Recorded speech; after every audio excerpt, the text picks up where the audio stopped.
You own a bond, its history. Part 3. The Foreigns of Court to the Unholy Temple. Globally, all the legalistic scams promoted by the exclusive monopoly of the Temple Bar and their bar association franchises come from foreigns or temples of court. The Inner Temple, please view at http://www.innertemple.org.uk/. The Middle Temple, please view at http://www.midletemple.org.uk/.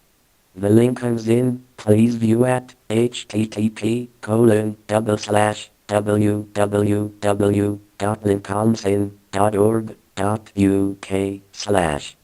The Gray's Inn, please view at http://www.gray'sinn.info/. These inns/temples are exclusive and private country clubs, secret societies of world power in commerce. They are well established, some having been founded in the early 1200s. The Queen and Queen Mother of England are current members of both the Inner Temple and Middle Temple. Gray's Inn specializes in taxation legalities by rule and code for the Crown. Lincoln's Inn received its name from the 3rd Earl of Lincoln, circa 1300. Just like all US-based franchise bar associations, none of the four inns of the temple are incorporated. For a definite and purposeful reason, you can't make claim against a non-entity and a non-being. They are private societies without charters or statutes, and their so-called constitutions are based solely on custom and self-regulation. In other words, they exist as secret societies without a public front door, unless you're a private member called to their bar. While the Inner Temple holds the legal system franchise by license to steal from Canada and Great Britain, it is the Middle Temple that has legal license to steal from America. This comes about directly via their bar association franchises to the Honorable Society of the Middle Temple through the Crown Temple. From the history of the inn, later centuries, left square bracket page 6 right square bracket, written by the Honorable Society of the Middle Temple, we can see a direct tie to the Bar Association franchises and its Crown signatories in America.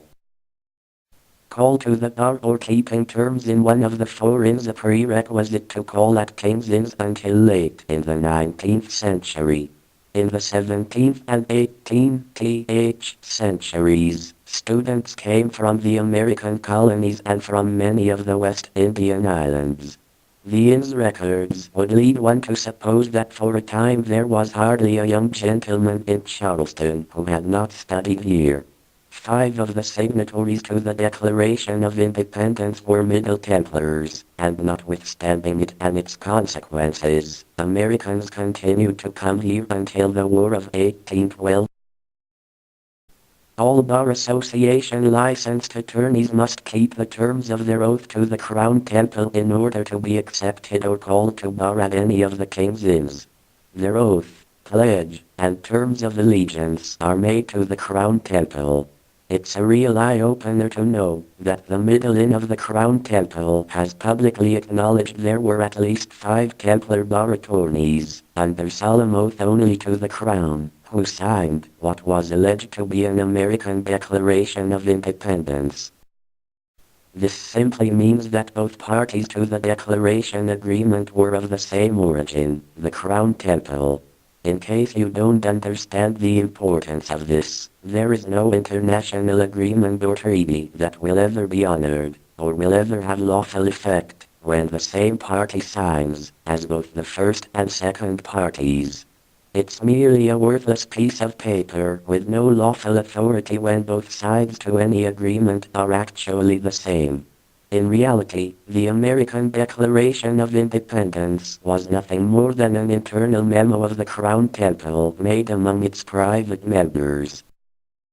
By example, Alexander Hamilton was one of those numerous Crown Templars who was called to their bar. In 1774, he entered King's College in New York City, which was funded by members of the London King's Inns, now named Columbia University. In 1777, he became a personal aide and private secretary to George Washington during the American Revolution. In May of 1782, Hamilton began studying law in Albany, New York, and within 6 months had completed a 3-year course of studies, passed his examinations, and was admitted to the New York Bar. Of course, the New York Bar Association is a franchise of the Crown Temple through the Middle Inn. After a year's service in Congress during the 1782-1783 session, he settled down to legal practice in New York City as Alexander Hamilton, Esquire. In February of 1784, he wrote the charter for and became a founding member of the Bank of New York, the state's first bank. He secured a place on the New York delegation to the Federal Convention of 1787 at Philadelphia. In a 5-hour speech on June 18, he stated an executive for life will be an elective monarch. When all his anti-federalist New York colleagues withdrew from the convention in protest, he alone signed the Constitution for the United States of America representing New York State, one of the legal Crown states, colonies. One should particularly notice that a lawful state is made up of the people, but a state is a legal entity of the Crown, a Crown colony. This is an example of the deceptive ways the Crown Temple, Middle Templars, have taken control of America since the beginning of our settlements.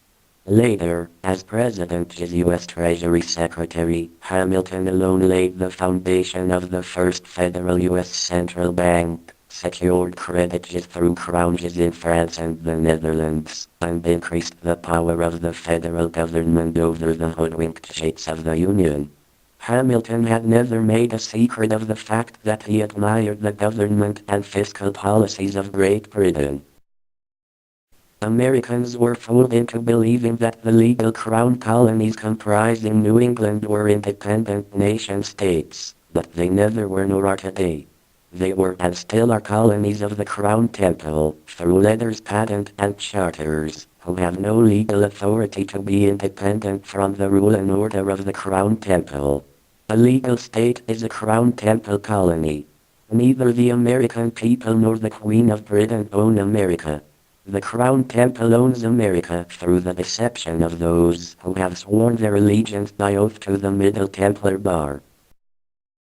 The Crown bankers and their Middle Templar attorneys rule America through unlawful contracts, unlawful taxes, and contract documents of false equity through debt deceit, all strictly enforced by their completely unlawful, but legal, orders, rules and codes of the Crown Temple courts, our so-called judiciary in America.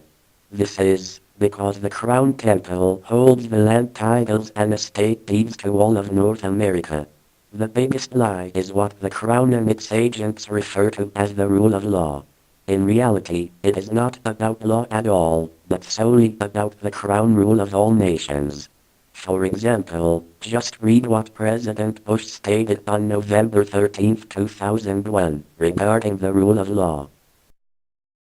Our countries are embarked on a new relationship for the 21st century, founded on a commitment to the values of democracy, the free market, and the rule of law. Joint statement by President George W. Bush and President Vladimir V. Putin on November 13, 01, spoken from the White House, Washington, D.C.